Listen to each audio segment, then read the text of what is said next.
Hello students, तो आज जो है हम सॉल्यूशन का नेक्स्ट लेक्चर आपके लिए लेकर के आए। इसके पिछले लेक्चर में हम आपको सॉल्युबिलिटी समझा चुके हैं, हेनरीज लॉ समझा चुके हैं। आज हम आपको पढ़ाने वाले हैं vapour pressure of liquid solution, और इसमें हम लोग जानेंगे राउल्ट्स लॉ कि राउल्ट्स लॉ क्या होता है। तो फिर मैं प्रभास पांडे आपके अपने चैनल ग्लांस क्लासेस पे आप लोगों का स्वागत करता हूं। आइए फिर स्टार्ट करते हैं। सबसे पहले हम कहते हैं भाई, ये आपको बता चुके हैं लिक्विड सॉल्यूशन क्या होता है। अगर हम लिक्विड सॉल्यूशन की बात कर रहे हैं, लिक्विड सॉल्यूशन इसका मतलब क्या है कि जो सॉल्यूशन बना, फाइनल स्टेज जो है, फाइनल स्टेट सॉल्यूशन का कैसा है भाई, लिक्विड जैसा। जल्दी जल्दी से पढ़ लेते हैं ना, ये सब बता चुके हैं हम आपको कि अगर किसी सॉल्यूशन का फाइनल स्टेट लिक्विड का हो, जैसे हम चीनी को पानी में घोल दिए तो चीनी और पानी का सॉल्यूशन मिला ना, किस स्टेट में मिला, लिक्विड स्टेट में, बोलेंगे लिक्विड सॉल्यूशन है। बात आ रही समझ में।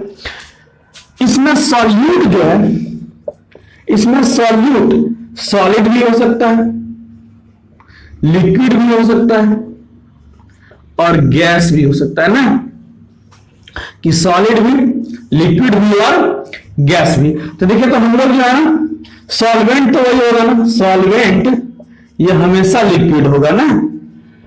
तो जब लिक्विड सॉल्वेंट, लिक्विड क्या हो, सॉल्वेंट है, और गैस आपका, गैस जो है ये क्या है आपका, सॉल्यूट है। लिक्विड सॉल्वेंट है और गैस जो है वो आपका सॉल्यूट है। तो इस तरह के सॉल्यूशन का हम लोग जो है ना वेपर, वो सब जान रहे थे पार्शियल प्रेशर वगैरह, किससे, तो हेनरीज लॉ से, हेनरीज लॉ से। हेनरीज लॉ हमको क्या बता रहा था कि भाई आप एक ऐसा सॉल्यूशन लो जिसमें सॉल्वेंट क्या हो, लिक्विड हो, और गैस क्या हो, वो सॉल्यूट का काम कर रहा हो। यहां जो है हम लोग जो अब इसके बाद डिस्कस करेंगे, सॉल्यूट जो है ये लिक्विड भी हो सकता है और सॉलिड भी हो सकता है ना। तो अभी जो है ना हम लोग इसी के बारे में जानेंगे कि सॉल्यूट लिक्विड है और सॉल्वेंट भी क्या है, वो लिक्विड है।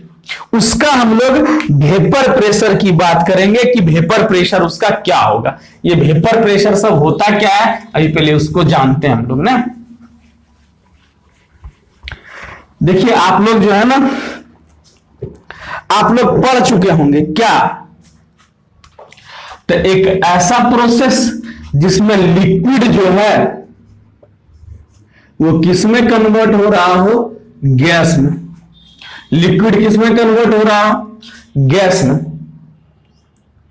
तो इसको हम लोग, ये अगर हम यहां ले रहे वाटर, तो वाटर कन्वर्ट होगा वाटर वेपर्स में, वाटर वेपर्स में, और ये भी एक तरह का गैस ही है। आप जो है ना गैस पे जो है वो केतली लीजिए, उसको मस्त पानी गर्म करते जाइए, सब पानी हवा बन के उड़ जाएगा ना। सब पानी जो है जितना भी उसमें वाटर है, वो सारा वाटर उड़ जाएगा। भाई उड़ता कैसे, जब हवा होगा तभी ना, हवे वो उड़ सकता है ना। गैस ही उड़ता है, फ्लो करता है, लिक्विड ही फ्लो करता है, लेकिन ऊपर में नहीं करता है। बात आ रही समझ में। तो इस तरह के प्रोसेस को, जिसमें लिक्विड को हम लोग गैस में कन्वर्ट करते हैं, बोलते हैं वेपोरेशन, वेपोराइजेशन, या इसको बोलिए वेपोरेशन। इसको हम लोग हिंदी में बोलते हैं वाष्पीकरण। ये है क्या भाई, ये नेचुरल प्रोसेस है, ये नेचुरल प्रोसेस है कि अगर नेचुरल प्रोसेस से लिक्विड किसमें कन्वर्ट हो रहा हो, गैस में।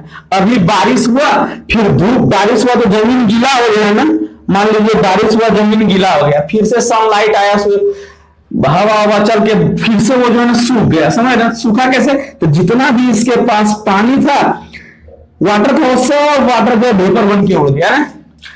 तो जब ये प्रोसेस लिक्विड से गैस वाला कौन करवा रहे हैं, नेचर करवा रहे हैं, भगवान करवा रहे हैं, हम नहीं करवा रहे हैं, तो इसको बोलेंगे वेपोराइजेशन। जब हम करवाएंगे तो बोलेंगे ई वेपोराइजेशन, ई वेपोराइजेशन। बात आपको समझ में आई कि वेपोराइजेशन और इवेपोराइजेशन, ये एक आर्टिफिशियल प्रोसेस है,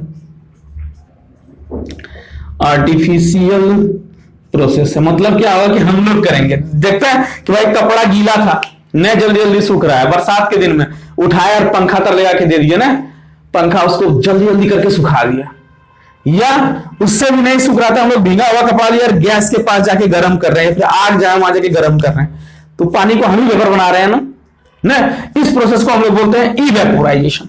बात समझ में आई कि नहीं आपको? वेपोराइजेशन और इवेपोराइजेशन आई होप क्लियर हो गया होगा ना। चलिए फिर हम लोग आगे बढ़ते हैं कि चलो भाई वेपर बनेगा ना, वेपर जो है बनेगा, हम यहां पे जो है लिक्विड लिए हैं, ठीक है, यहां पे हम लिक्विड लिए, आप इसको ऐसे ही रखिए। अच्छा, जैसे ही आप इसको जो है इसका सबका अपना अपना, अच्छा हर एक मॉलिक्यूल्स के, इसके पास सॉलिड के रिस्पेक्ट में, सॉलिड के अगर हम मॉलिक्यूल्स की बात करें तो उसके मॉलिक्यूल्स के रिस्पेक्ट में यहां जो लिक्विड है, इस लिक्विड का जो एनर्जी है, इस लिक्विड के मॉलिक्यूल्स की जो एनर्जी है वो ज्यादा है ना, भले अभी इसका जो एवरेज काइनेटिक एनर्जी है, एवरेज इसलिए कि सबका अपना अपना एनर्जी है ना, और सब मिला के जो जाके इसका जीरो है, क्या है, यहां से पनिया उधर में भाग जा रहा है। बात आ रही समझ में ना, कि देखिए बाल्टी में हर एक मॉलिक्यूल, जो बाल्टी में आप वाटर अगर मान लीजिए यहां रखे हुए हैं, तो इस वाटर का मॉलिक्यूल्स इधर उधर दौड़ रहा है, ये बात आप मानिए, ये वाला मॉलिक्यूल्स यहां पहुंच रहा है, यहां वाला मॉलिक्यूल्स यहां पहुंच रहे हैं, लेकिन बाल्टी से बाहर नहीं जा रहा है। तो हम क्या बोलेंगे कि अभी इसके पास, इसके मॉलिक्यूल्स के पास काइनेटिक एनर्जी है ना, लेकिन हम एवरेज काइनेटिक एनर्जी की अगर बात करें, एवरेज काइनेटिक एनर्जी का, तो ये होगा जीरो का है। तो यहां वाला पानी यहां न बह के आ गया,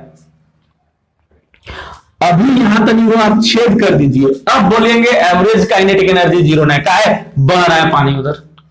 बात आ रही समझ में कि नहीं आ रही? लेकिन अगर ये पानी पूरी तरह से ऐसे, तो इसका एवरेज काइनेटिक एनर्जी जीरो है, लेकिन अंदर में तो काइनेटिक एनर्जी है ना। देखिए वही काइनेटिक एनर्जी जो है, यहां वाला मॉलिक्यूल्स, यहां वाला मॉलिक्यूल्स, यहां वाला मॉलिक्यूल्स, सब मॉलिक्यूल्स के पास काइनेटिक एनर्जी है ना, और यहां वाला मॉलिक्यूल्स इसको अपनी ओर बुला भी रहा है, नहीं कि प्यार है भाई दोनों में, हम लोग एक जैसा आदमी है, आओ, इंटरमोलिकुलर फोर्स ऑफ अट्रैक्शन है। अगर इस मॉलिक्यूल्स का काइनेटिक एनर्जी यहां पे जो इंटरमोलिकुलर फोर्स ऑफ अट्रैक्शन है उससे बेसी हो गया, तो इन मॉलिक्यूल यहां से टूट के बाहर। बात आ रही समझ में कि नहीं आ रही? तो यहां वाला मॉलिक्यूल्स के पास सबसे बेसी एनर्जी होगा, यहां वाला मॉलिक्यूल्स के पास काइनेटिक एनर्जी सबसे बेसी होगा, मोर होगा। मतलब क्या होगा? तो मूवमेंट भी मोर होगा, इसका मोशन क्या होगा? मोशन भी ज्यादा होगा यहां वाले मॉलिक्यूल्स का। यहां वाले मॉलिक्यूल्स का मोशन मॉडरेट होगा और यहां वाले का स्लो होगा, मॉडरेट होगा ये, और यहां वाले का स्लो होगा। मतलब अगर हम आपसे पूछे तो जो सरफेस वाला मॉलिक्यूल्स है, सरफेस का जो मॉलिक्यूल्स है, इस सबसे पहले वेपर बनेगा। क्यों बनेगा? तो इसके पास जो एवरेज काइनेटिक एनर्जी है वो सफिशिएंट है इसके बगल वाले मॉलिक्यूल्स के बीच में जो फोर्स ऑफ अट्रैक्शन है उसको तोड़ने के लिए। मतलब अगर हम आपसे पूछें कि बताओ भाई कहां वाला मॉलिक्यूल्स पहले वेपर बनेगा, तो बोलेगा सर सरफेस पर जो मॉलिक्यूल्स है ना वो पहले वेपर बनेगा, पहले यहां वाला उड़ेगा, फिर जो ऊपर आएगा वो उड़ जाएगा। अगर आप इसको गर्म भी कर रहे हैं तो ये वाला मॉलिक्यूल्स जल्दी एनर्जी लेकर के भाग जाएगा। तो जब भी वेपोराइजेशन होगा, जब भी इवेपोराइजेशन होगा, तो हमेशा सरफेस पर जो होगा सबसे पहले होगा, उसके बाद नीचे होते जाएगा। इतना बात आपको समझ में आ रहा है कि नहीं आ रहा है? इतना बात समझ में आई कि नहीं आई? ये बताइए हमको कि चलो भाई वेपोरेशन हमको समझ में आया कि सबसे पहले यहां वाला मॉलिक्यूल्स वेपर बन जाएगा ना। तो बता कि फैक्टर कौन कौन है, कि factors on which vaporisation depends. मतलब वेपोराइजेशन जो होगा वो किस किस फैक्टर पे डिपेंड करेगा। तो सबसे पहले हम लोग बात करते हैं किसका, था नेचर ऑफ मॉलिक्यूल। ये तो आएगा ही आएगा नेचर ऑफ लिक्विड पर, कि मान लीजिए कि यहां पे हम लिक्विड लिए और यहां एक और लिक्विड लिए, तो यहां वाला जो लिक्विड है उसके बीच, एक दूसरे के बीच में जो फोर्स ऑफ अट्रैक्शन है वो कम है, और यहां जो मोलेकुल्स लिए उसके बीच में फोर्स ऑफ अट्रैक्शन बेसी है। बताइए, इसका मोलेकुल्स पूरा कस के खींच रहा है ना, इसका मोलेकुल्स ज्यादा नहीं खींच रहा। प्यार है ही नहीं बेचारा में, प्यार होता है तब ना अट्रैक्शन होता है, यहां प्यार है ही नहीं ना। तो ई पहले वेपर बनेगा और ई वाला लेट से वेपर बनेगा। अगर हम बोले कि यहां आप इथाइल अल्कोहल लीजिए C2H5OH और यहां पे आप वाटर लीजिए, हम बोले किसको पहले उड़ जाएगा वेपर बन के, बोलेगा सर ई वाला उड़ जाएगा, ई वाला बाद में उड़ेगा। तो भाई नेचर ऑफ मोलेकुल पे डिपेंड करेगा कि अगर इंटरमोलेकुलर फोर्स ऑफ अट्रैक्शन ज्यादा है तो लिक्विड कम बनेगा, तो वेपर कम बनेगा।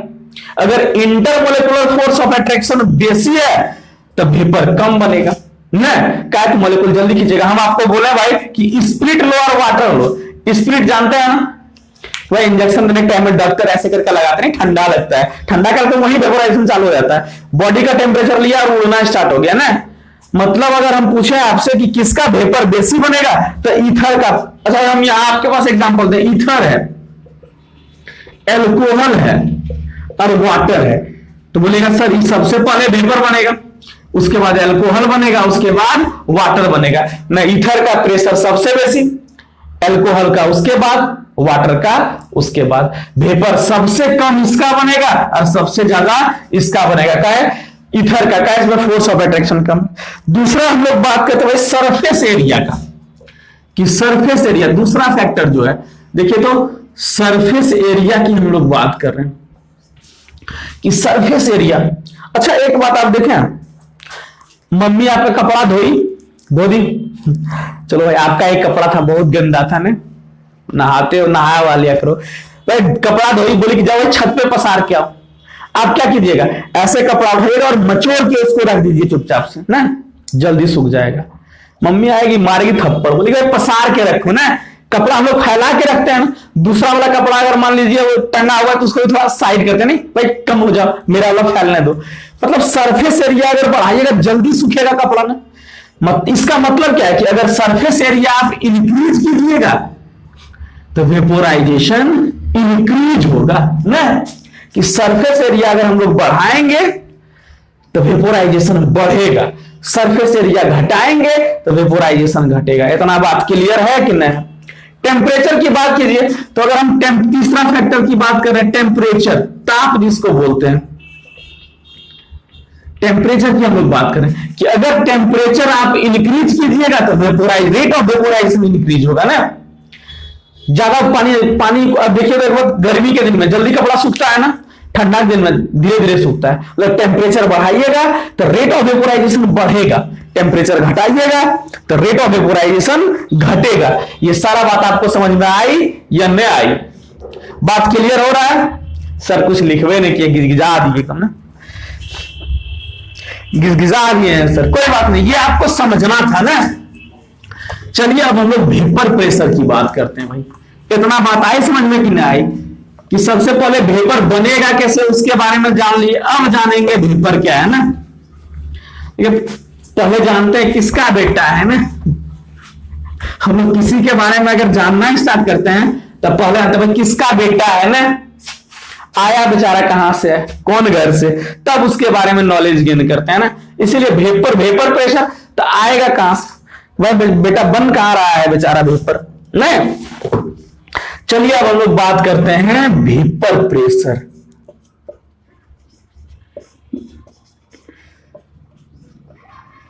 इसको हम लोग बोलते हैं क्या, वाष्प दाब।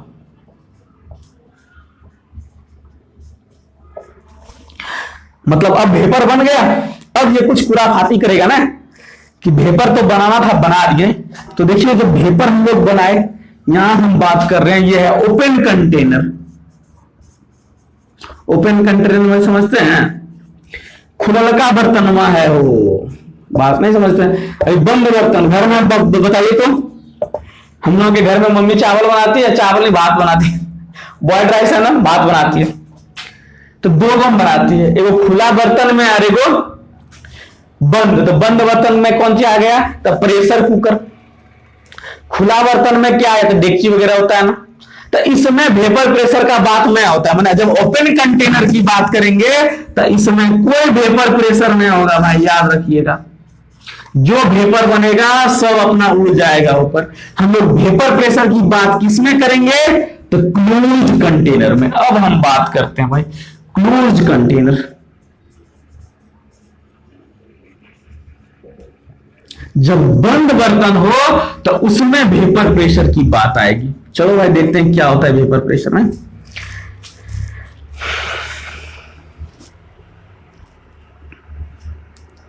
हम क्या बोल रहे हैं कि अब आप इसको जो है ना गर्म करना स्टार्ट करो, गैस पे चढ़ा दो। चढ़ा दिए, इसमें मान लो वाटर मॉलिक्यूल से, फिर हम वाटर ले रहे हैं। बोले सर पानी से प्यार हो गया है ना, वाटर ले रहे हैं, इसका सब मॉलिक्यूल से ना। और हम लोग इस वाटर को एज ए सॉल्वेंट यूज करते हैं ना। और हम आपको शुरू में ही बता चुके हैं कि पूरे सॉल्यूशन में जहां भी सॉल्वेंट लिखना हो इसको हम लोग बी लिखेंगे, और जहां सॉल्यूट लिखना हो वहां हम लोग क्या लिखेंगे, ए। ये पहले वाले लेक्चर में भी हम आपको बता चुके हैं। तो जब आप इसको गर्म करना स्टार्ट किए होंगे तो बेचारा मस्त पहले इसका टेम्परेचर बढ़ा बढ़ा बढ़ा बढ़ा वेपर बनना स्टार्ट हुआ ना। सब अभी पानी जो है ना बॉयल होना स्टार्ट होगा। यहां इस water B B B B B B B क्या बीबी, समझते, बीवी का वाटर वेपर यहां बन गया है ना, बीवी का, हस्बैंड का नहीं। चलो भाई यहां सब बीबी है। बात आ रही समझ में कि नहीं आ रही है? अच्छा देखिए होगा क्या, आप इसको गर्म करते जा रहे हैं, वेपर बनते जा रहा है बनते जा रहा है, एक ऐसा कंडीशन आएगा कि देखिए यहां पर जो वाटर वेपर आके लगेगा इस दीवार से सट के, वो थोड़ा हीट इधर से भी लेगा, बाहर में अपना हीट लॉस कर रहा है, टेम्परेचर उसका डाउन होगा। और जब गैस का टेम्परेचर डाउन होगा तो फिर से लिक्विड में बदल जाएगा। इसको हम लोग बोलते हैं कंडेंसेशन। हम इसको बोल रहे थे, मतलब इवेपोरेशन बोल रहे थे ना, इवेपोरेशन। इवेपोरेशन मतलब क्या होता है, लिक्विड किसमें बदल रहा है भाई, लिक्विड बदल रहा है गैस में। अब अगर गैस बदल जाए लिक्विड में तो इसको हम लोग बोलते हैं कंडेंसेशन। क्या बोलते हैं इसको, कंडेंसेशन बोलते हैं कि एक ऐसा प्रोसेस जिसमें लिक्विड किसमें बदले, गैस में बदले। बात आ रही समझ में कि नहीं आ रही है? देखिए अभी हम लिख रहे हैं कि देखिए यहां से क्या हुआ, यहां लिक्विड था, लिक्विड बन गया गैस। क्या बोलिएगा इसको, इवेपोरेशन। अब गैस बन गया किसमें, लिक्विड में, इसको बोलते हैं कंडेंसेशन, संघनन, condensation.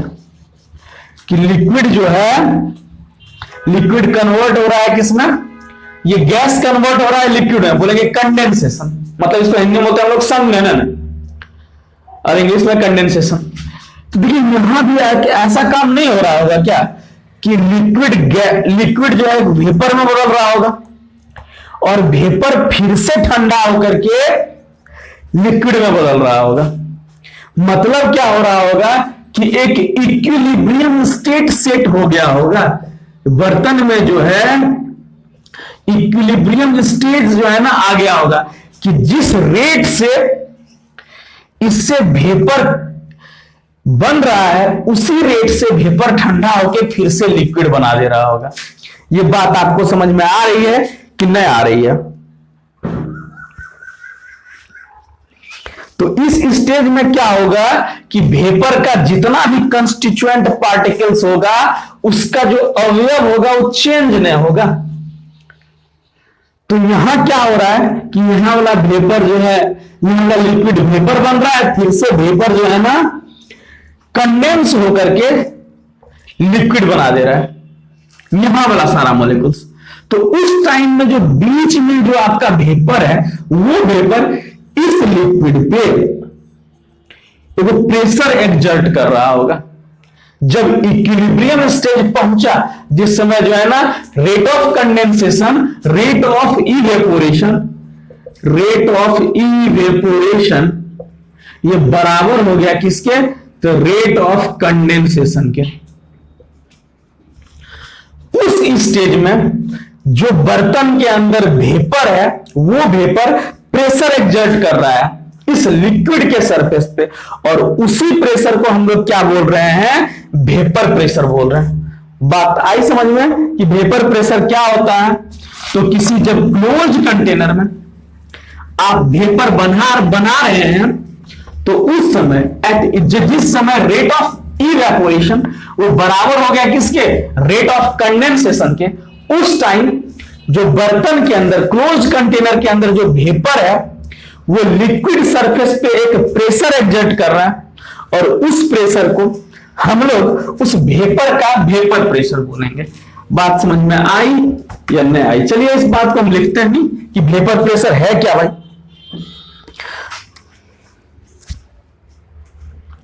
At equilibrium stage,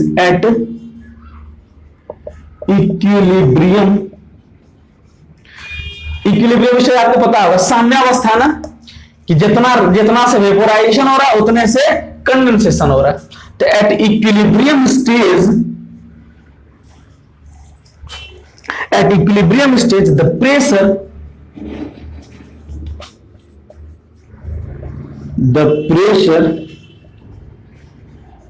exerted by vapor above the liquid surface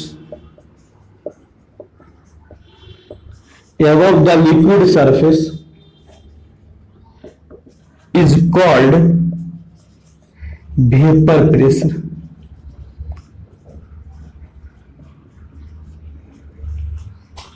क्या बोले हैं कि साम्यावस्था की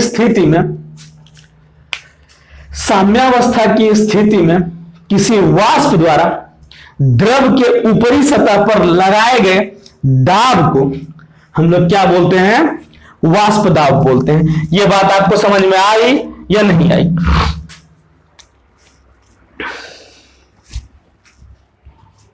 यह बात क्लियर है? अच्छा देखिए, अगर आप रेट ऑफ वेपोराइजेशन बढ़ाइएगा, अगर हम लोग रेट ऑफ वेपोराइजेशन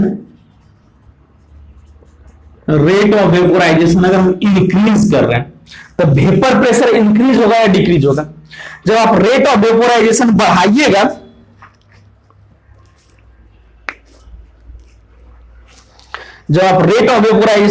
तो वेपर बेसी बनेगा ना। अच्छा, तो रेट ऑफ वेपोराइजेशन कैसे बढ़ा सकते हैं? तो हम लोग टेम्परेचर इंक्रीज करेंगे। जब आप टेम्परेचर इंक्रीज कीजिएगा, तो रेट ऑफ वेपोराइजेशन इंक्रीज होगा, तो उस समय कंडेंसेशन डिक्रीज हो जाएगा। मैं क्या कंडेंसेशन डिक्रीज होगा। कंडेंसेशन कब होता है? जब लो टेम्परेचर हो जाए। हाई टेम्परेचर पे कंडेंसेशन नहीं होता, ये बात याद रखिए कि टेम्परेचर अगर बढ़ाइएगा तो कंडेंसेशन नहीं होगा। टेम्परेचर जब आप डिक्रीज कीजिएगा तब कंडेंसेशन होगा। तो अगर आप टेम्परेचर इंक्रीज कर रहे हैं तो रेट ऑफ वेपोराइजेशन इंक्रीज होगा, रेट ऑफ वेपोराइजेशन इंक्रीज होगा, कंडेंसेशन डिक्रीज होगा, तो वेपर प्रेशर इंक्रीज कर जाएगा। काहे? तो वेपर बेसी बनेगा ना, वेपर प्रेशर इंक्रीज कर जाएगा। कि जब बेसी वेपर बनेगा तो वेपर प्रेशर उसका बेसी होगा। बात आई समझ में कि नहीं आ रही है? बात समझ में आ रही है कि रेट ऑफ इवेपोराइजेशन, देखो हम ऐसा बोल रहे हैं कि रेट ऑफ, अगर हम लोग रेट ऑफ वेपर प्रेशर की बात करें, वेपर प्रेशर ये डायरेक्टली प्रोपोर्शनल होगा किसके? तो रेट ऑफ इवेपोरेशन का। Rate of evaporation, vapour pressure directly proportional होगा किसके? तो रेट ऑफ वेपोराइजेशन का। रेट ऑफ वेपोराइजेशन के डायरेक्टली प्रोपोर्शनल होगा। और रेट ऑफ वेपोराइजेशन के डायरेक्टली प्रोपोर्शनल अगर इंटरमोलिकुलर फोर्स देखिए तो ये इनवर्सली प्रोपोर्शनल होगा inter molecular force of attraction के। देखिए, अगर इंटरमोलिकुलर फोर्स ऑफ अट्रैक्शन बेसी तो इवेपोराइजेशन कम, तो वेपर प्रेशर कम। मतलब जिस लिक्विड के बीच मॉलिक्यूल्स के बीच में इंटरमोलिकुलर फोर्स ऑफ अट्रैक्शन ज्यादा होगा उसका वेपर प्रेशर कम होगा, और जिसका इंटरमोलिकुलर फोर्स ऑफ अट्रैक्शन ज्यादा होगा उसका वेपर प्रेशर जो है वो कम होगा। जैसे हम बात कर रहे थे तो यहाँ पे इथेनॉल का, इथेनॉल का नाम जानते हैं ना, C2H5OH ना, ये इथेनॉल है, इथेनॉल। दूसरा हम बात कर रहे हैं ग्लाइकॉल का, CH2OH, यहां CH2OH, ये क्या है, ग्लाइकॉल। एक बात होती है ग्लिसरॉल का, ग्लिसरॉल क्या है, तो CH2OH, CH2OH और CH2OH। अच्छा एक बात शायद आपको पता होगा कि हाइड्रोजन बॉन्डिंग अगर बढ़ता हो ना, अब हाइड्रोजन बॉन्डिंग क्या होता है, तो जब दो इलेक्ट्रॉन नेगेटिव एलिमेंट के बीच में हाइड्रोजन आयन, तो हाइड्रोजन बॉन्डिंग का निर्माण होता है। ये स्ट्रॉन्ग बॉन्डिंग है, मॉलिक्यूल्स को कस के पकड़ के रखेगा। तो इसमें हाइड्रोजन बॉन्डिंग सबसे बेसी मैक्सिमम किसमें, ग्लिसरॉल में। ग्लिसरॉल में, ग्लिसरॉल जो है इसमें हाइड्रोजन बॉन्डिंग सबसे मैक्सिमम।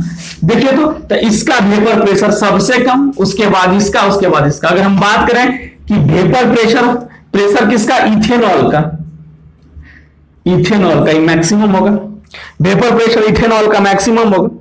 उसके बाद होगा ग्लाइकॉल का, ग्लाइकॉल का, उसके बाद होगा ग्लिसरॉल का। बात इतना क्लियर है या नहीं क्लियर है, ये बताइए। इतना बात आपको समझ में आई? चलिए अब हम लोग जो है ना वेपर प्रेशर समझ गए, अब हम लोग समझेंगे कि भाई रॉल्स लॉ क्या होता है। कि अभी हम लोग इस तरह के सॉल्यूशन का वेपर प्रेशर निकालेंगे जो दो वोलाटाइल लिक्विड कंटेन कर रहा हो। मिटा दें इसको, चलिए।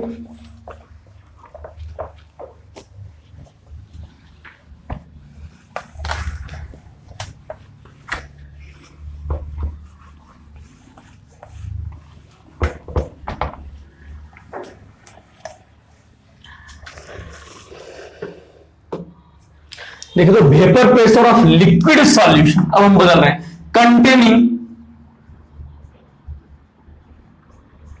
Containing two volatile liquid.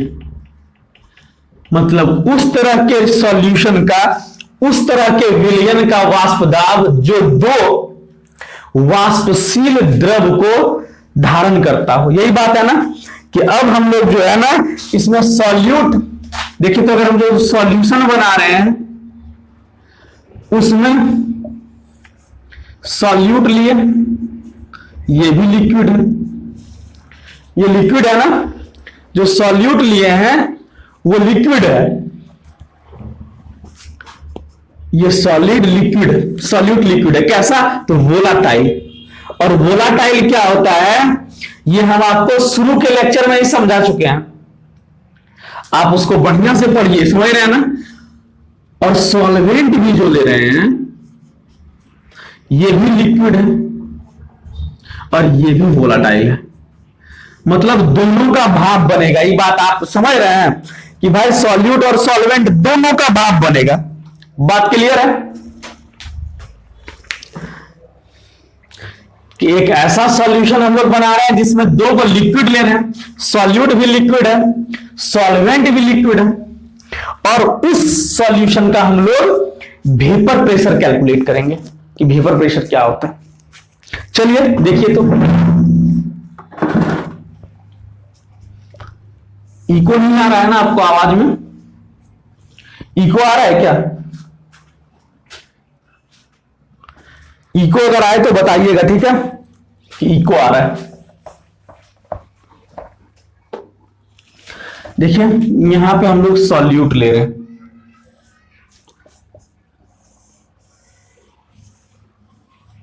ये बनाया भाई सॉल्यूशन, ठीक है, यहां सॉल्यूट है, सॉल्यूट तो हम लोग ए से लिख रहे हैं, सॉल्वेंट इसको हम लोग बी से लिख रहे हैं, मतलब इसमें सिर्फ ए प्रेजेंट है, ये भी वोलाटाइल है, इसका वेपर बनेगा, ये भी वेपर बनेगा, और यहां जो सॉल्यूशन बना इसमें ए बी,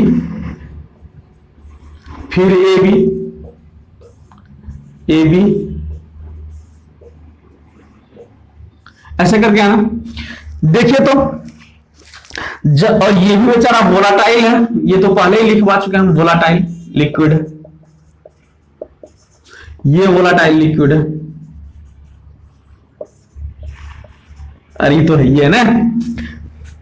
अच्छा देखिए, सिर्फ आप इसको गर्म करना स्टार्ट कीजिए तो यहां वेपर बनेगा, का क्लोज कंटेनर है ना, इसमें किसका वेपर प्रेशर होगा, तो सिर्फ और सिर्फ ए का ना। देखिए हम क्या लिख रहे हैं कि पी नॉट ए, ये क्या है भाई, तो प्योर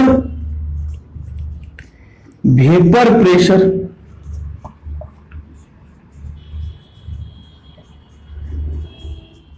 ए, मतलब ए का प्योर वेपर प्रेशर को शुद्ध, ए का शुद्ध वाष्प दाब, इसको हम लोग पी नॉट ए लिख रहे हैं।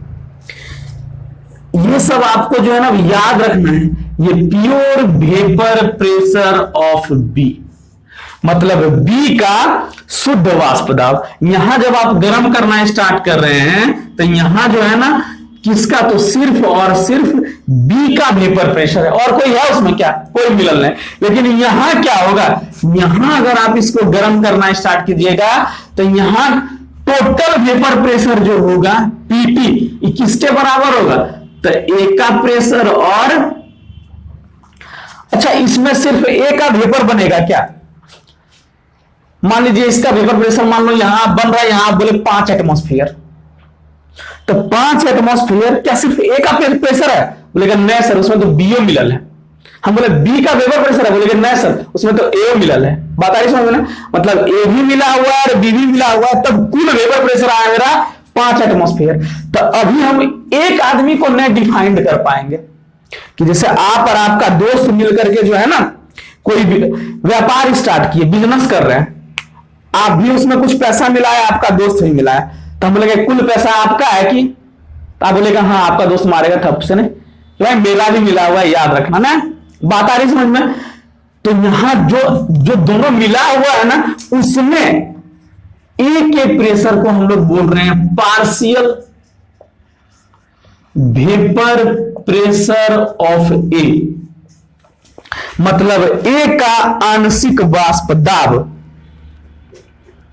या इसको ऐसे बोलिए कि partial vapour pressure of solute A in solution, ये भी बोल सकते हैं कि ए क्या है, तो सॉल्यूट है, कि ए का पार्शियल वेपर प्रेशर किसमें, विलियन में, विलियन में ए का आंशिक वाष्प दाब, हिंदी बोल रहे हैं कि विलियन में ए का आंशिक वाष्प दाब। हम पीबी अगर बोले तो बोलेंगे partial vapour pressure of be in solution, मतलब विलियन में बी का आंशिक वाष्प दाब।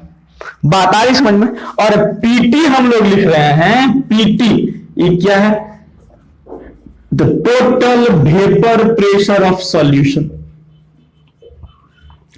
और डाल्टन के नियम से ये क्या होगा, पीटी बराबर PA plus PB, Dalton's law of partial pressure, कि भाई इसका जो कुल प्रेशर होगा वो इसका प्रेशर, सॉल्यूट का प्रेशर और सॉल्वेंट के पार्शियल प्रेशर के बराबर होगा। और इस सॉल्यूशन का जो पार्शियल वेपर प्रेशर है पीए, ये रिलेटेड है किससे, तो ए के मोल फ्रैक्शन से। जब वहां बात हो रही थी हेनरी, ये हेनरी वाला नियम नहीं आ रहा है कि देखिए, तो हेनरी बोल रहा था कि गैस में, यहां एगो राउल्स बाबा है, बोले कि नहीं हम द्रव में बात करेंगे, तुम गैस में, तुम गैस और द्रव में बात किया, आप गैस और लिक्विड में बोले, हम जो है ना लिक्विड और लिक्विड में बोलेंगे और लिक्विड और सॉलिड में बोलेंगे। आपका काम खत्म, अब मेरा काम चालू ना।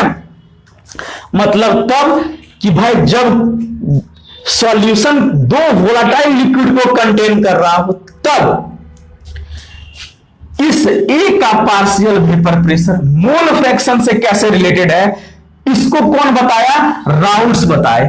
और अब हम इसको मिटा के यहां लिख रहे हैं राउल्स लॉ क्या है। अब हम राउल्ट्स लॉ आपको जो है ना बता रहे हैं कि राउल्ट का नियम क्या कहता है।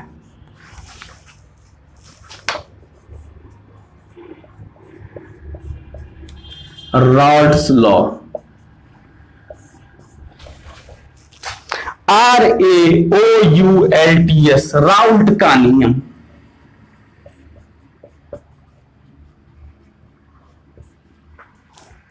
कि राउल्ट का नियम जो है ना ये क्या कहता है, देखिए तो राउल्ट का नियम क्या बोलता है कि the partial vapour pressure of any volatile component, the partial vapour pressure, the partial vapour pressure of any volatile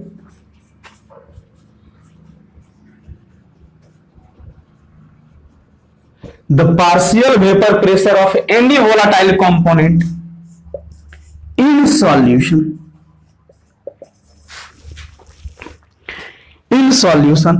at constant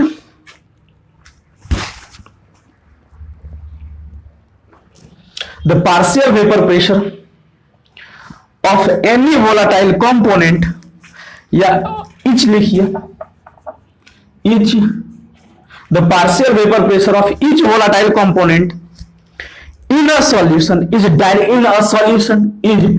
directly proportional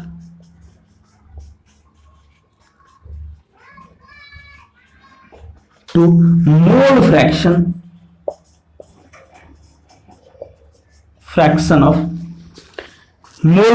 of the partial vapor pressure of each volatile component in a solution is directly proportional to its mole fraction in solution। मतलब देखिए क्या हुआ, क्या बोला कि जो इस solution में ए का जो पार्शियल प्रेशर होगा वो डायरेक्टली प्रोपोर्शनल होगा ए के मोल फ्रैक्शन का। यही बात है ना कि किसी भी दिए गए विलयन में उसके किसी अवयव का आंशिक वाष्प दाब उसके मोल अंश के समानुपाती होगा, तब पीबी बराबर क्या होगा, ये डायरेक्टली प्रोपोर्शनल होगा XB के। इतना बात आ रही समझ में कि नहीं आ रही है? देखिए तो यहां हम लिख रहे हैं कि PA समानुपाती कांस्टेंट लिख रहे हैं, PA बराबर लिख रहे हैं M इंटू XA। ठीक है, PV बराबर हम लोग क्या लिख रहे हैं, M इंटू XA। अच्छा आपको पता होगा कि XA प्लस XB बराबर क्या होता है 1, मैंने इस सॉल्यूशन में A का मोल फ्रैक्शन और B का मोल फ्रैक्शन दोनों को जोड़ करके क्या होता है 1। हम बोल रहे हैं कि देखिए तो हम बोल रहे हैं कि सिर्फ और सिर्फ सॉल्यूशन में अभी जो है ना XA ही है, सिर्फ A है, इस सॉल्यूशन में सिर्फ और सिर्फ A है,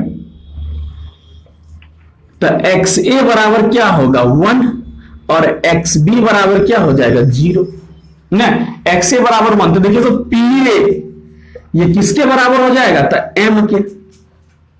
XA का मान हम लोग 1 पुट कर दिए। अच्छा जिस समय विलयन में सिर्फ और सिर्फ A था उस समय A के वेपर प्रेशर को हम लोग P0 A नहीं लिख रहे हैं क्या, तो अब M किसके बराबर हो गया, तो P0 A का। तो देखिए यहां से हम लोग लिखे कि PA बराबर P0 A इंटू XA। बात आई समझ में? यही है राउल्ट्स लॉ कि जिस समय सॉल्यूशन में B न था, B अभी खत्म हो जाए तो इस सॉल्यूशन में सिर्फ और सिर्फ कौन बच जाएगा A, और उस समय जो A का प्रेशर है उसको तो P0 A बोल रहे हैं, तो M का मान क्या हो गया P0 A। उसी तरह अगर हम PB की बात करें तो क्या लिखेंगे, तो P0 B इंटू XB। ये हेनरी का लॉ ही है, बात आ रही समझ में ना। हेनरी इसी तरह कुछ प्रूव किया था ना, PG बराबर KH इंटू XG ना, किया था क्या। मतलब यही है आपका राउल्ट्स लॉ।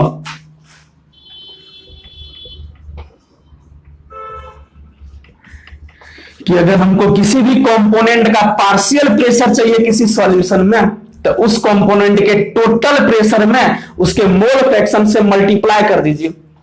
टोटल फ्रैक्शन में प्रेशर में मोल फ्रैक्शन से मल्टीप्लाई कर दीजिए तो ये आपका पार्शियल प्रेशर निकल जाएगा। अच्छा देखिए तो यहां से हम लोग पीटी बराबर क्या लिख सकते हैं, पीटी बराबर क्या लिख रहे हैं, पीए प्लस पीबी। देखिए क्या आएगा, तब P not A X plus P not B X B, यहां से टोटल प्रेशर निकल जाएगा ना। चलिए इसका हम लोग ग्राफ खींचते हैं। ये बात आपको आई समझ में कि नहीं आई, ये बात आपको क्लियर हुआ कि नहीं हुआ? देखिए मिटाएं इसको,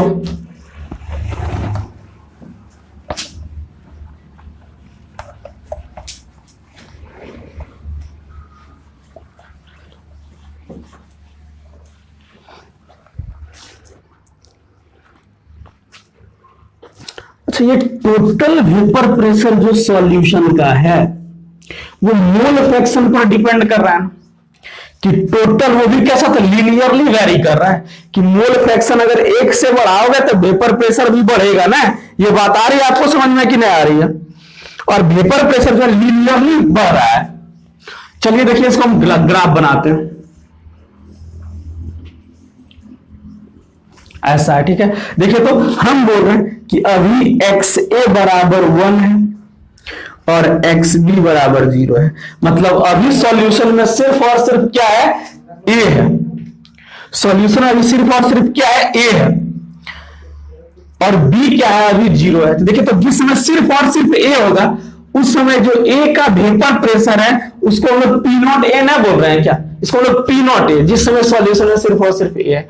हम बोलेंगे यहां आया एक्स ए हो गया 0 और एक्स बी हो गया 1, यहां हम लोग आए एक्स ए हो गया 0 एक्स बी हो गया, तो इस समय सॉल्यूशन में सिर्फ और सिर्फ क्या है, तो बोलेगा सर खाली बी है। तो इस समय जो वेपर, इस पर हम लोग लिख रहे हैं वेपर प्रेशर को, वाई एक्सिस पे वेपर प्रेशर और इधर क्या है, मोल फ्रैक्शन है। एक्स एक्सिस पे मोल फ्रैक्शन और वाई एक्सिस पर vapour pressure, partial vapour pressure. ये हम लोग पहले से ही जानते हैं कि वेपर प्रेशर किस पर निर्भर कर रहा है, तो मोल फ्रैक्शन पर निर्भर कर रहा है ना। देखिए तो इसका अब धीरे धीरे क्या हो रहा है कि ए का वेपर प्रेशर जो है वो घटते जा रहा है, मोल फ्रैक्शन, ए का मोल फ्रैक्शन घटते जा रहा है और बी का मोल फ्रैक्शन बढ़ते जा रहा है। बात समझ में आ रही है कि नहीं आ रही है? तो इस समय देखिए तो हम लोग लिखेंगे पी नॉट बी बराबर क्या हो जाएगा, पी बी बराबर P not B into X B ना, यही हो रहा है। देखिए तो यहां से धीरे धीरे क्या हो रहा है, इसका एक बी का प्रेशर बढ़ रहा है, यहां करके बी का प्रेशर मैक्सिमम हो गया ना। यहां क्या होगा, देखिए तो थोड़ा सीधा बनाइएगा, टेढ़ा बन गया ना। यहां क्या होगा, तब पी ए बराबर क्या होगा, P not A into X A, होगा कि नहीं होगा ये बताइए? कि इस पे ए का देखो तो मैक्सिमम यहां ए था, धीरे धीरे 0 हो गया ना, लीनियरली वैरी कर रहा है। यहां मैक्सिमम था, ये आकर के यहां 0 हो गया, और ई वाला लाइन किसको बताएगा, तब पीटी को, टोटल वेपर। देखिए हम टेढ़ा नहीं बना रहे भाई, याद रखिएगा, इसको भी आप नीचे करके इसको ऊपर कर सकते थे। बात आ रही समझ में? तो पीटी बराबर क्या होगा, तब P not B P not A X A plus P not B X B.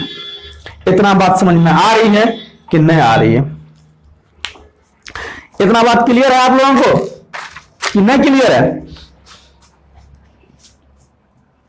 चलिए हम लोग सवाल करते हैं ना।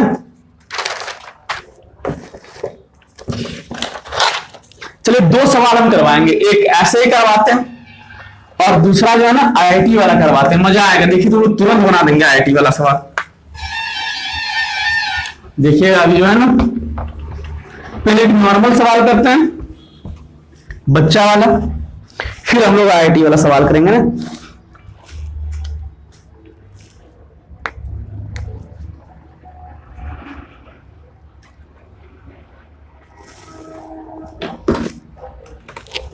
देखे तो क्लोरोफॉर्म दिया होगा, सवाल क्या है, इफ CHCl3, क्लोरोफॉर्म बोलते हैं इसको, इफ CHCl3, इसका वेट दिया हुआ,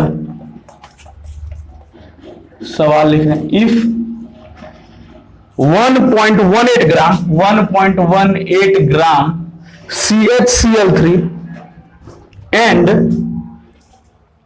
थोड़ा सा रुक जाइए, पानी पीते हैं भाई।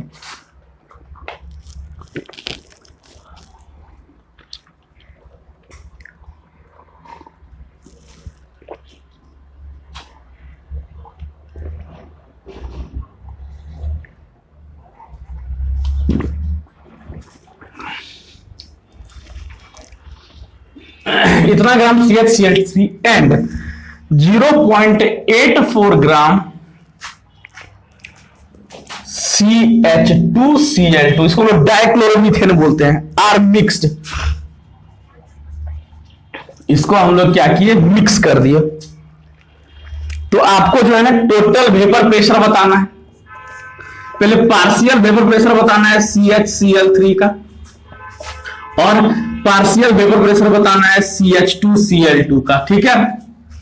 और आपको पीटी बताना है, टोटल वेपर प्रेशर कितना होगा सॉल्यूशन का। दिया हुआ क्या है, तब P0 CHCl3 दिया हुआ है, मतलब क्लोरोफॉर्म का जो शुद्ध वेपर प्रेशर है वो कितना दिया हुआ है, तो 200 mm of Hg।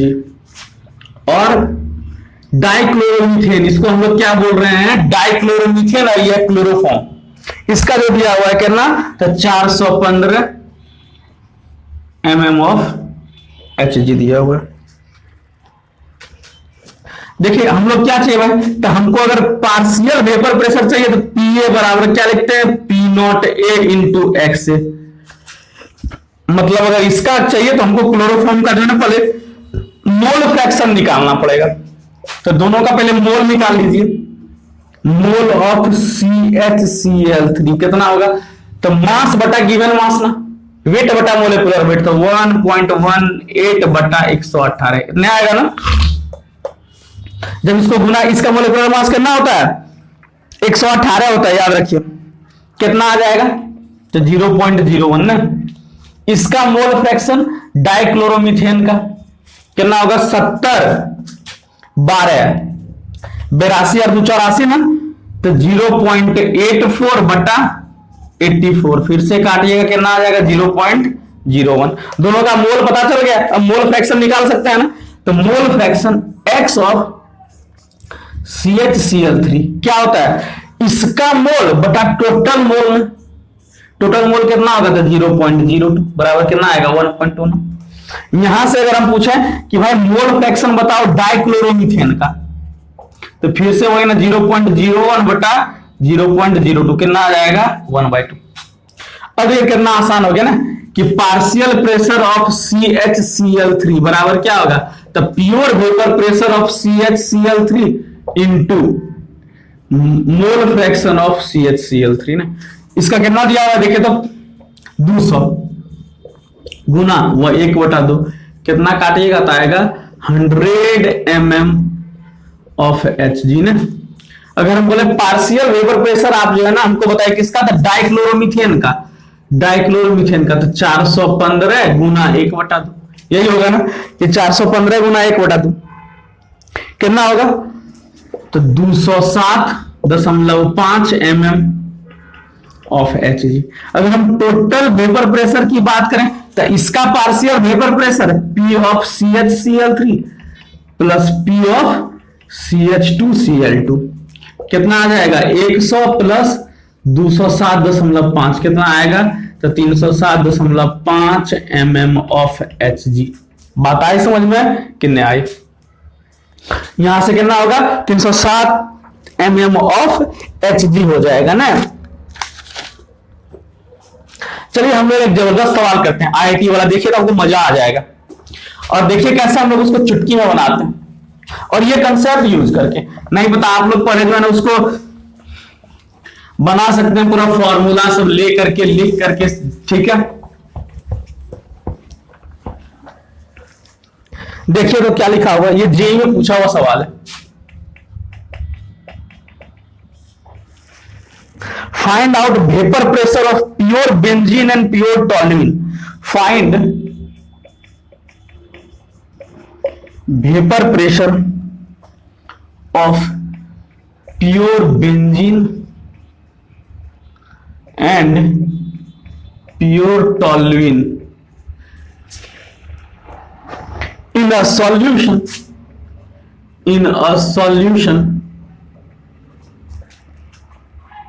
with total vapor pressure PT। देखिए कैसे दिया हुआ, PT दिया हुआ है 100 plus 60 into X B benzene का। ये जो टोटल वेपर प्रेशर है वो ऐसे दिया हुआ है, ठीक है।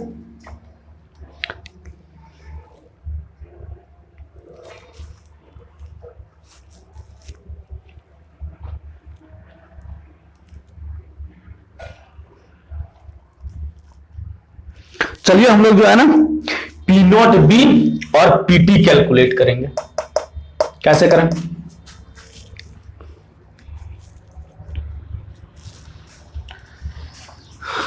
पहले हम लोग जो है ना जैसे आप करते हैं हम उस तरह कर रहे हैं।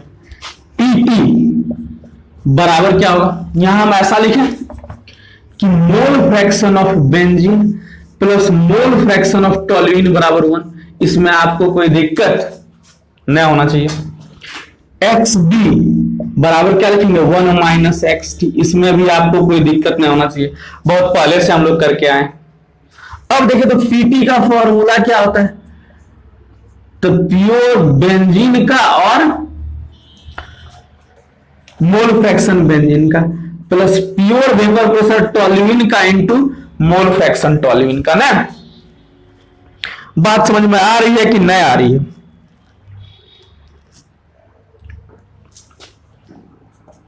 चलो एक्स बी का वैल्यू पुट करते हैं, तो P not B into X B का मान क्या है, तो 1 माइनस एक्स टी प्लस यहां क्या होगा, तो P not T into X T. ऐसे लिखे हम लोग इसको, P not B minus P not B into X T plus P not T into X T. इसमें आपको कोई दिक्कत था हमको बोलिए, नहीं दिक्कत है? चलिए बहुत अच्छी बात है। इसको ऐसे लिखे हम लोग, देखे तो इसको जो है हम लोग कैसे लिख सकते हैं, इसमें क्या कॉमन आ रहा है, यहां नहीं कॉमन आ रहा है, देखते यहां पे और यहां पे ना हम लोग जो है ऐसे आ रहा है। अच्छा ऐसे लिखे P not B plus X T हम ले रहे हैं कॉमन। अच्छा ऊपर में एक्स बी दिया हुआ है ना, अच्छा फंक्शन एक्स बी का है तो हम यहां ऐसे करके लिख रहे हैं। थोड़ा देखिए तो एक्स टी बराबर 1 माइनस एक्स बी ना, ऐसा लिख रहे हैं। कोई दिक्कत आपको? कहते यहां देखिए एक्स बी दिया हुआ है तो इसको ऐसे ही रहने दीजिए, इसको ऐसे ही रहने दीजिए ना। क्या फंक्शन हमको एक्स बी में लेकर के आना है ना, तो P not B X B plus P not T into X T के जगह पर क्या हम पुट कर रहे हैं, 1 माइनस एक्स बी पुट कर रहे हैं। देखिए तो यहां क्या आएगा, P not B X B plus P not T minus P not T X B. तो यहां वैसा लिखें P not T plus X B हम लोग कॉमन ले रहे हैं तो क्या आएगा, P not B minus P not T into X B. और ये किसके बराबर है, तो 100 प्लस 60 इंटू एक्स बी के। अच्छा इन दोनों इक्वेशन को आप जो है ना कंपेयर कर दीजिए, इन दोनों इक्वेशन को आप कंपेयर कीजिए। तो ये पी नॉट टी, ये पी नॉट टी किसके बराबर आ रहे थे, 100 के नहीं आ रहे, देखिए तो। और P not B minus P not T बराबर आ रहा है 60 और जो पीटी का मान दिया हुआ 100, तो पी नॉट बी का मान कितना हो जाएगा 160। ये जाके जुड़ जाएगा ना, और यही तो हमको कैलकुलेट करना था। लेकिन क्या हम इतना करेंगे बताइए तो? आईआईटी में अगर सवाल ये दिया हुआ है तो वो हमको इतना मैराथन दौड़ने के लिए नहीं दिया हुआ है। देखिए इसको कैसे बनाते हैं हम लोग, ये इससे यही था ना, यहां भाई था एक्स ए बराबर 1, यहां एक्स बी बराबर 0 ना, इधर ऐसे करके आया, यहां आ रहा था आपका पी नॉट बी, यहां था एक्स ए बराबर 0, यहां एक्स बी बराबर 1, और यहां था पी नॉट ए ना। अच्छा बताइए एक बात, हम यहां पुट कर रहे हैं कि पी टी बराबर क्या है, 100 प्लस 60 इंटू एक्स बी ना, मतलब टोटल प्रेशर। अच्छा जिस समय हम बोल रहे हैं कि यहां बेंजीन है और इस समय टॉल्यूइन 0 है, यहां बेंजीन 0 हो गया और अब टॉल्यूइन 1 है। अच्छा अगर हम बोले कि एक्स बी बराबर आप 0 पुट कर दो, का है तो X B plus X T बराबर 1 है, और एक्स बी बराबर 0, तो सिर्फ और सिर्फ सॉल्यूशन में क्या बचेगा, टॉल्यूइन ही बच जाएगा ना। तो उस समय जो टोटल वेपर प्रेशर होगा वो टॉल्यूइन के प्रेशर के बराबर नहीं हो जाएगा क्या। आप यहां देखिए, तो आप एक्स बी बराबर 0 पुट कर दिए, ये पूरा टर्म 0, सिर्फ पीटी कितना बच जाएगा, पीटी बच जाएगा मेरा 100 में, और ये टोटल वेपर प्रेशर किसका प्रेशर बच जाएगा, सिर्फ तो टॉल्यूइन का। बात आ रही समझ में कि नहीं आ रही है, कि जिस समय सॉल्यूशन में बेंजीन 0 था उस समय सिर्फ और सिर्फ टॉल्यूइन था ना, तो टॉल्यूइन का वेपर प्रेशर कितना हो जाएगा, तो 100 हो जाएगा। बात आई समझ में कि उस समय जो है पीटी सिर्फ और सिर्फ आपका जो है उसमें सिर्फ टॉल्यूइन है। अब हम बोल रहे हैं कि अब उसमें सिर्फ और सिर्फ बेंजीन है, एक्स बी बराबर 1 तो एक्स टी बराबर 0, और जब एक्स बी बराबर 1 तो आप यहां पुट कर दीजिए, पीटी बराबर कितना आएगा, तो 100 प्लस 60 इंटू 1 कितना आ जाएगा, 160। मतलब अब जो टोटल प्रेशर है वो किसका प्रेशर आ जाएगा, तो सिर्फ और सिर्फ बेंजीन का प्रेशर। हम लोग इतना फालतू में बकवास किया ना। अगर आपको ये कंसेप्ट आ रहा था तो ये जो है ना सेकंड का सवाल था ना, कि तुरंत हम लोग क्या करेंगे, हमको पता है कि जिस समय एक्स बी 0 था उसमें सिर्फ और सिर्फ सॉल्यूशन में टॉल्यूइन था ना, उस समय जो प्रेशर है वो टॉल्यूइन का प्रेशर है ना, उस समय जो प्रेशर है वो सिर्फ और सिर्फ टॉल्यूइन का प्रेशर है। तो टॉल्यूइन का प्रेशर कितना हो जाएगा, 100 का अगला टर्म 0। अब हम बोल रहे हैं कि आप एक्स बी बराबर 1 पुट कीजिए, एक्स बी बराबर सिर्फ उसमें बेंजीन है तो टॉल्यूइन 0, तो उस समय उसका प्रेशर कितना आ गया, 160 आ गया।